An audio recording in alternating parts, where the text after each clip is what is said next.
এখন বিজেপি দলৰ ৰাজনৈতিক পূৰ্বপুৰুষসকল যিদৰে মুছলিম লীগৰ লগত তেওঁলোকে চৰকাৰ গঠন কৰিছিল, একেৰাহে হিমন্ত বিশ্ব শৰ্মা ডাঙৰীয়া আৰু মহম্মদ জিন্নাৰ আদৰ্শবোৰ একে। মই কৈছো হিমন্ত বিশ্ব শৰ্মা ডাঙৰীয়া এজন হিন্দু জিন্না,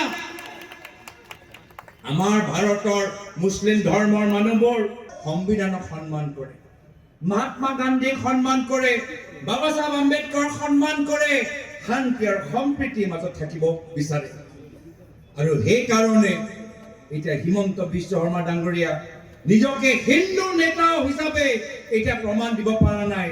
তুমি কেতিয়াও হিন্দু নেতা হ'ব নোৱাৰিবা, মই এই মঞ্চৰ পৰা কৈ দিছো হিমন্ত বিশ্ব শৰ্মা ডাঙৰীয়া।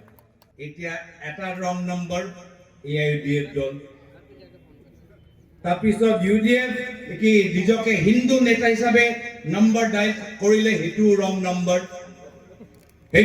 নম্বৰ। এতিয়া কি দেখাবলৈ চেষ্টা কৰে যে তেওঁ যে যথেষ্ট শক্তিশালী, হয়নে নহয়? তেওঁ যে যথেষ্ট শক্তিশালী নিজকে দেখাবলৈ বিচাৰে। আপোনালোকে অলপ ৰাজনৈতিকভাৱে ইতিহাসৰ ফালে চাওক। হিমন্ত বিশ্ব শৰ্মা ডাঙৰীয়াৰ দৰে ভয়াতুৰ ব্যক্তি অসমৰ ৰাজনৈতিক ইতিহাসত নাই। আপোনালোকে নিজে অধ্যয়ন কৰি চাওক।